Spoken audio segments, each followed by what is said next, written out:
벚꽃 야담. 방문해주셔서 감사합니다. 구독, 좋아요, 알림 설정 꾹 눌러주세요. 야담 이야기 시작하겠습니다. 옛날 어느 고을에 서희라는 아이가 아버지, 어린 남동생과 살고 있었죠.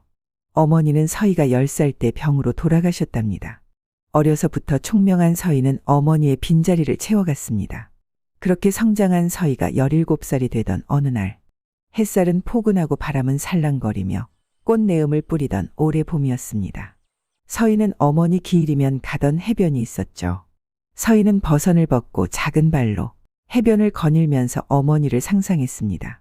희미하지만 어머니의 품을 느껴보려 눈을 감고 치마 자락을 살포시 들고 천천히 걸었답니다. 15발짝 걸어갔을까 어머니의 품이 느껴졌습니다. 그리고 다정한 손길로 자신을 안아주는 것 같았답니다. 서희는 상상 속에서 깨고 싶지 않았죠. 조금만 더 저와 함께 있어요. 그때 묵직한 손길이 서희의 머리에 올라왔을 때는 상상이 아니라는 것을 알 수 있었답니다. 서희는 너무 놀라 그 품을 밀며 뒤로 물러나왔습니다. 그 사람은 해를 등지고 서 있었지만 갓을 쓰고 있어 사내라는 것은 알 수 있었죠. 서희는 빠르게 뒷걸음치다 그만 바닷물에 빠지고 말았답니다. 괜찮으시오? 어디 다친 곳은 없으신가요? 서희는 일단 위험 있게 말을 했답니다. 가까이 오지 마시오. 가까이 오면 가만두지 않겠소. 사내의 눈에는 그녀의 외침은 그저 귀엽고 사랑스러워서 고개를 살짝 숙이고 웃음을 참기로 했습니다. 서희가 일어나려고 했는데 높은 파도가 밀려와 서희를 바닷물 속으로 밀고 들어가는 것이 아니겠어요. 선비는 바다 속으로 빨려 들어가는 서희를 안고 해변으로 나왔답니다. 서희는 너무 놀라 선비의 옷을 꼭 잡고 떨고 있었습니다. 안심하시오, 낭자. 서희는 고개를 들어 선비를 보았답니다. 선비의 얼굴은 귀한 상이었으며 이목구비는 조각을 해놓은 것 같아 서희의 심장은 콩닥콩닥 뛰고 있었습니다. 심장아, 나대지 말거라. 선비도 서희의 마음을 알았는지 환하게 웃었답니다. 서희는 정신을 차려보니 아직도 선비님 품에 안겨 있었죠. 서희는 선비님한테 내려달라고 청하니 잠시만 안고 있겠습니다. 낭자 몸이 추워 떨고 있습니다. 저도 낭자를 내려놓으면 추울 것 같습니다. 서희는 정신을 차리고 생각이라는 것을 했죠. 내가 물에 빠졌으니 내 저고리도 젖었겠지? 서희는 급하게 자신의 앞 저고리를 보니 속살이 비치는 것이 보였답니다. 급하게 두 팔로 앞가슴을 감쌌죠. 선비는 낭자를 보니 무엇을 걱정하는지 알 것 같았죠. 다 보았습니다. 그래서 제 가슴이 미친 듯이 뛰고 있습니다. 선비는 이렇게 속으로 말을 하며 모른 척 미소를 지었답니다. 선비는 서희를 안고 바위 틈으로 갔습니다. 바위 틈은 두 사람을 추운 바람에서 막아주는데 충분했죠.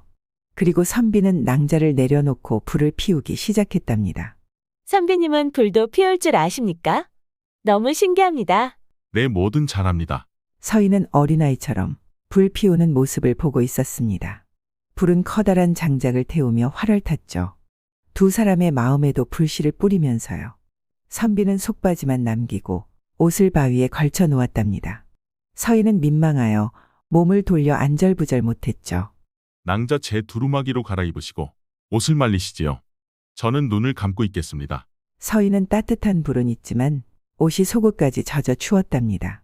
서희는 속치마만 남기고 옷을 벗고 선비의 두루마기를 입으니 커도 너무 컸죠. 선비님 구해주셔서 감사합니다. 이제는 제가 안심을 해도 되는 사람으로 보입니까? 서희는 환하게 웃었습니다. 선비는 서희 웃는 모습도 너무 예뻐 턱을 괴고 바라보고 있었죠. 낭자 너무 안심은 하지 마시오. 서희는 무슨 뜻인지 몰라 선비를 쳐다보았습니다. 이제야 저를 봐주시네요. 낭자의 이름은 무엇입니까? 전환입니다. 저는 고서희입니다. 낭자한테 고백할 것이 있습니다. 고백이요? 선비는 낭자의 반응이 귀여워서 화통하게 웃었답니다. 서희 낭자와 같이 있으니 제가 계속 웃게 됩니다. 그래서 고백하려고요. 저는 올해 안에 혼인을 해야 합니다. 집안에서 정해주는 처자고요. 하지만 가슴 뛰게 하는 여인과 혼인하고 싶습니다. 그동안 예쁜 여인을 보아도 설렘도 떨림도 없었는데 서희 낭자를 아는 순간 제 여인이라고 몸이 말해 주었습니다. 저와 혼인해 주세요. 환는 서희의 손을 자신의 심장 위에 올려놓았습니다.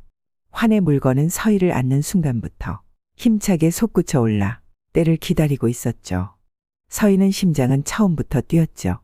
하지만 단단한 환의 가슴에 손이 닿았을 때는 서희의 아랫도리에 흥건한 물이 흐르며 몸이 야릇해졌습니다. 환은 서희의 놀란 눈을 그윽하게 바라보며 서희의 입술을 머금었죠. 서희의 몸은 머리와 상관없이 환의 몸을 애타게 찾고 있었답니다. 환은 자신의 두루마기 속에 숨겨진 서희의 몸을 어루만져 주었죠. 서희 살결은 부드러웠고 예민한 곳에 손이 머물면 서희의 몸은 파르르 떨었답니다. 환은 천천히 서희 몸에 올라타 힘겹게 기다렸던 커다란 물건을 꺼내 서희의 소중한 곳에 넣었습니다. 그렇게 온몸이 끝까지 달아올라 두 사람은 천국의 맛을 보았던 거죠. 거사는 끝났지만 온몸의 전율이 남아 움직일 수가 없었답니다. 환은 자신의 여인을 소중하게 품에 안았습니다. 어느덧 해가 저물어 가는 것을 보고 서희는 깜짝 놀라 어머니 길 이어서 가야 한다며 일어났답니다. 환은 그녀의 손에 무언가를 쥐어주며 말했습니다. 낭자를 내 아내로 맞이하겠습니다. 저를 기다려주세요. 당신만 기다리고 있겠습니다. 제가 드린 이것은 제 목숨과도 같은 것입니다. 이 물건을 당신한테 맡깁니다. 다만 풀어보지는 마세요. 환은 서희가 안전하게 집에 들어가는 것을 확인하고 떨어지지 않는 발걸음을 억지로 돌렸답니다. 환은 방에 들어와 이불 위에 누워 낮에 서희와 있는 시간을 회상했답니다. 바위 틈에 누워 있었던 환은 어디선가 여인의 목소리와 첨벙거리는 물소리가 들리는 곳으로 향하게 되었는데 반짝이는 모래와 바닷물 사이에서 더 반짝이는 여인이 눈을 감고 한 발 두 발 환한테 다가오고 있는 것이 아니겠습니까? 여인은 눈을 감고 무슨 말을 하는지 오물오물하는 모습이 참 사랑스럽기만 했죠. 그리고 치마 끝자락 사이로 보이는 희고 작은 발로 걸어오는 여인을 보니 당장이라도 달려가 안고 싶었답니다. 하지만 환한테 다가오는 여인을 눈에 담는 것도 황홀했기에 자신의 품으로 오는 그녀를 안을 준비를 하고 이 순간을 잊지 못할 하나의 추억으로 간직하기로 했죠. 한 발짝 두 발짝 가까워질수록 환의 심장의 소리도 더 커져만 갔고 여인이 자신의 품에 들어왔을 때는 심장이 멈춘 것처럼 아파왔습니다. 그때 내 여인이구나. 자신의 가슴으로 파고드는 여인의 몸을 느꼈을 때 온몸에 전율이 흐르고 구석구석 예민한 모든 것들이 서서히 일어나고 있었습니다.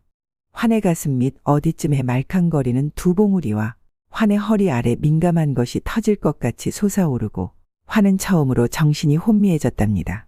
서희와 뜨거웠던 시간을 생각만 해도 온몸이 뜨거워지니 웃음이 절로 나왔죠. 하지만 환은 정신줄 놓고 웃고만 있을 수는 없었습니다. 환은 왕의 그림자였죠. 왕의 어명은 서자를 찾아 안전하게 궐에 입성시켜 위태로운 왕권을 회복시키라는 어명이었죠. 왕은 누구도 모르는 지병이 있는데 한 해를 넘기기 어렵다는 것을 왕과 환은 알고 있었답니다. 왕한테는 3명의 아들이 있었지만 그 누구도 왕이 될 자격이 안 되어 세자 책봉을 할 수 없었죠. 신하들은 3명의 왕자들이 어떤 상태인지는 알기에 왕의 자리를 뺏을 궁리만 하고 있었습니다. 탐욕스러운 둘째 이석을 통해서 말입니다. 다행히 왕한테는 궁궐에 들어오지 못한 서자가 있었답니다. 학문도 무예도 효심도 그리고 백성을 생각하는 마음 또한 비단결 같았죠. 그리하여 왕은 서자인 아들을 세자로 적합하다고 생각하고 있었답니다. 왕이 끔찍하게 사랑했던 부인의 아들 이설. 환은 다음 날 삼돌이한테 서희 집을 알려주며 집안 사정을 알아보고 사시는데 불편이 없도록 보살피라는 명령을 내리고 집을 나섰죠. 삼돌이는 여자를 돌처럼 봐왔던 도련님이 어느 날 결혼할 낭자를 찾았다며 싱글벙글하셔서 여자 볼 줄 모르는 도련님이 여우 같은 여자한테 걸렸다고 생각을 했답니다. 그래서 작정을 하고 서희 낭자 집 주변을 돌며 낭자에 대해 알아보았죠.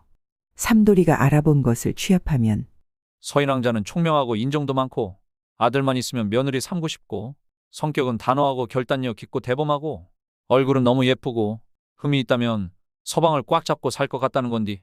몸에 궁뱅이도 구르는 재주가 있다더니 도련님한테 꼭 맞는 낭자를 찾았네. 우리 도련님이 신통방통하네. 그렇게 시간이 흘러 9월 초 서희는 환으로부터 하나의 상자를 받았답니다. 상자를 열어보니 곱디 고운 비단 한복과 꽃신 그리고 쓰개 치마까지 있었습니다. 서찰 내용은 한복을 입고 궁궐에 들어가 환이 준 물건을 아무도 모르게 누군가에게 전달해 달라는 내용이었습니다. 하루가 지나고 궐에 들어가야 하는 날이 되었죠. 서희는 수놓은 비단 속에 환이 준 물건을 넣고 그 위에 수놓은 비단을 겹겹이 올려 보자기로 쌓았답니다. 궐문 앞으로 가보니 궁녀가 기다리고 있었죠. 서희는 궁녀와 궐에 들어가려 하니 궁궐 문을 지키고 있는 사람들이 평소와 다르게 삼엄한 수색을 하고 있었답니다. 이 낭자는 왜 고래 가는 것이오? 바느질 솜씨가 출중하다는 소문이 나서 궁에 도움을 주려고 온 사람입니다. 그 보자기에는 무엇이 들어있소? 풀어보시오. 제가 수놓은 비단 몇 가지 가져왔습니다. 비단이라서 조심히 다뤄야 하지요. 서희는 조심히 풀어서 보여주고 있는데 옆에 있던 사내가 비단을 덥석 잡으려고 손을 뻗는 순간 이 물건이 어떤 물건인 줄 알고 함부로 만지려고 하시는가? 보는 눈을 키우지 못했다면 생각이라는 걸 키워야 하지 않겠는가? 갑자기 서희가 단호하게 호통을 쳐서 두 사내는 순간 압도당하고 말았죠. 들어가도 좋다고 하고 급하게 다음 사람을 불렀죠. 서희는 다행히 궐에 들어갈 수 있었답니다. 궁녀가 왕대비전으로 들어가려는데 서희는 잠깐 걸음을 멈추었습니다. 지금 제가 누구를 만나는지 물어봐도 될까요? 대왕마마를 뵐 것입니다. 환은 어떤 사람일까? 거래 관련된 일을 하는 것 같은데 환이 위험하지 않았으면 좋겠구나. 궁녀는 대왕마마한테 서희가 온 걸 알리니 문 안쪽에서 들려오는 근엄한 음성이 들려왔습니다. 어서 모시거라. 서희는 방에 들어가 대왕마마한테 절을 올렸답니다. 얼굴을 보니 강단이 있어 보이는군. 그래서 처자를 믿고 이런 막중한 일을 맡긴 모양이구려. 우선 나한테 줄 것이 있을 텐데 그 것부터 줄 수 있겠느냐? 네, 대왕마마. 서희는 비단 겹겹 사이에 있는 물건을 건네드렸답니다. 서희의 행동 하나하나를 지켜보고 있는 대왕마마는 서희의 행동이 보통 처자는 아니라는 것을 알아보았죠. 서희가 대왕마마한테 전달한 것은 이설이 왕의 아들임을 증명하는 증표였습니다. 한편 환은 이설을 궐에 안전하게 모셔야 하는데 방법이 떠오르지 않았답니다. 궐에는 둘째 이석의 무리들로 가득 차 있었기 때문이었죠. 환의 머리는 고장이 난 듯 생각을 할 수 없었답니다. 환은 서희가 미칠 듯이 보고 싶어 말을 타고 무조건 달렸죠. 서희 낭자 내가 왔어. 환입니다.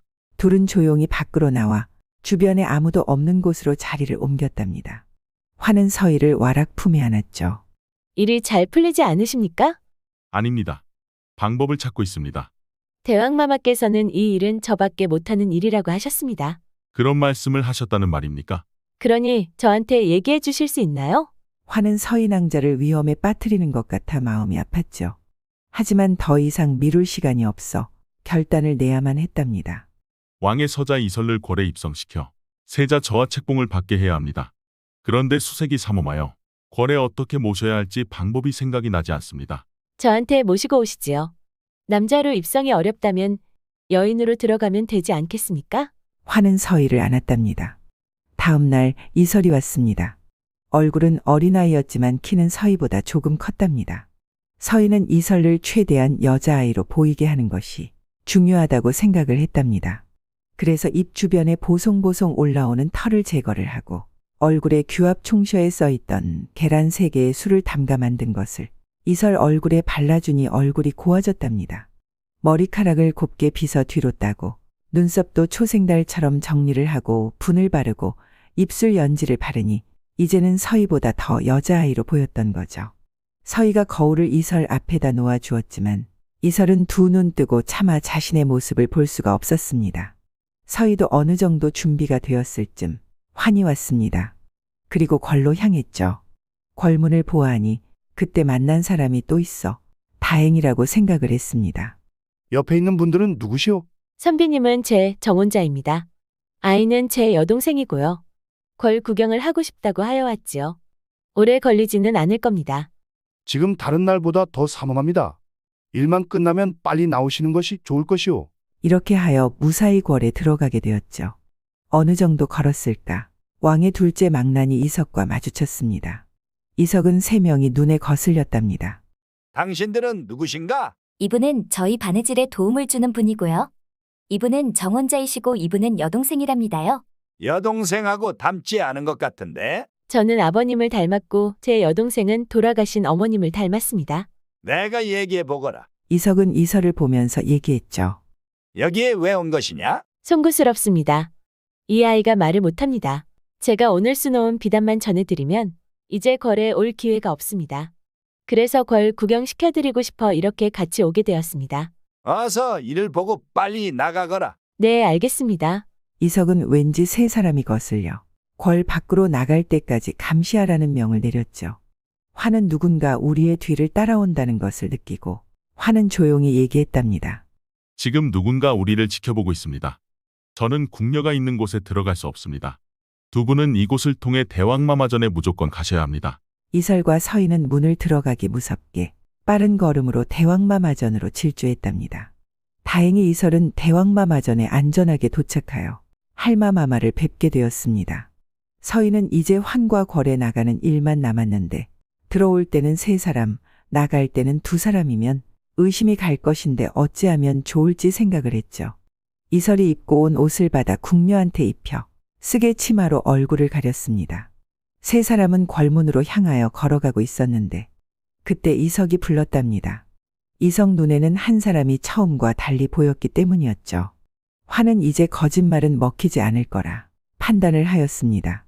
그리고 서희 낭자를 안전하게 빠져나갈 수 있게 해야 한다는 생각뿐이었습니다.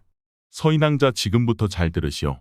하나 둘 셋 하면 저기 앞까지 앞만 보고 뛰세요. 그곳에 가면 사람들이 안전한 곳으로 모실 것입니다. 나도 바로 낭자가 있는 곳으로 가겠습니다. 하나, 둘, 셋. 서희와 궁녀는 무조건 앞만 보고 달렸죠. 뒤에서는 칼소리가 들렸지만 자신이 잡히면 환이 더 위험해진다는 것을 알기에 있는 힘껏 달렸습니다. 그리고 서희를 기다렸다는 듯이 말에 태워 궐문으로 달렸죠. 그때 서희는 환을 보았습니다. 많은 병사들과 싸우는 환의 칼끝은 차가웠고 날렵했답니다. 싸우는 환의 모습을 보니 그동안 환의 삶도 힘들었을 거라 생각이 들어 안쓰러웠답니다. 하루가 지나고 이틀이 지나도 어떤 소식도 들리지 않았죠. 서희는 초조해졌답니다. 3일이 되는 새벽, 말소리가 들려 서희는 밖으로 나왔습니다. 안개 속에서 환이 말을 타고 오는 것이 아니겠습니까? 서희는 눈물을 흘리면서 환이 있는 곳으로 달렸죠. 환도 말에서 내려와 서희를 보고 말했답니다. 나 돌아왔소. 그리고는 서희 품으로 쓰러졌습니다. 서희는 다급히 환을 잡았고 서희 손에 축축한 무언가가 만져졌답니다. 피었던 거죠. 서희는 도와달라며 목 놓아 울면서 소리쳤습니다. 스님들은 환 상태를 확인하고 방으로 옮겨 치료하기 시작했습니다. 제가 할 수 있는 치료는 다 했지만 피를 많이 흘려 이제는 하늘의 뜻에 달린 것 같습니다. 그 한마디 남기고 나가셨습니다. 서희는 환의 손을 잡고 간절하게 빌었습니다. 지금까지 자신의 삶도 없이 살아온 사람입니다. 이렇게 데려가시면 이 사람이 너무 불쌍합니다. 부디 남은 인생 저와 함께 행복하게 살 수 있도록 도와주세요. 제가 사랑하는 어머님도 하늘나라에 일찍 데려가셨지요. 이 사람은 제발 데려가지 말아주세요. 서희는 이틀 밤을 꼬박잠도 안 자고 간호하다 지쳐 환의 손을 붙잡고 잠이 들고 말았답니다. 얼마나 시간이 지났을까? 서희가 잡고 있던 손이 조금씩 움직이면서 환이 깨어났습니다. 환은 자신 손을 누군가 잡고 있는 것 같아 옆을 보니 자신의 손을 꼭 잡고 잠들어 있는 서희 낭자였죠. 당신이 나를 살렸구려. 서희가 눈을 떠보니 환이 자신을 보고 있지 뭡니까? 서희는 울면서 말했죠. 환 나한테 와줘서 고마워요. 그렇게 한 달이 지나고 환과 서희는 혼례식을 하게 되었습니다. 혼례식은 온 동네 잔치가 되었죠. 혼례식에는 세자좌 이설도 있었습니다. 저 멀리에서 혼례식이 끝나고 첫날 밤이 남았습니다. 아니 두 번째 밤인가요? 환은 신부의 연지 곤지를 떼어내고 족두리를 벗겨내고 그리고 버선을 벗겼답니다. 서희는 쑥스러운지 작은 발을 치마 속으로 쏙 넣고는 다음을 기다리고 있었죠. 환은 옷고름을 풀기 전에 호롱불을 먼저 껐답니다. 두 사람의 두 번째 잠자리는 어떠했을까요? 벚꽃 야담 이야기 여기까지 준비했답니다. 끝까지 시청해주셔서 감사합니다. 구독, 좋아요, 응원의 댓글은 큰 힘이 됩니다. 이 영상을 보시는 모든 분들이 벚꽃 야담 이야기를 듣고 행복했으면 좋겠습니다. 항상 건강하시고 행복한 하루 되세요.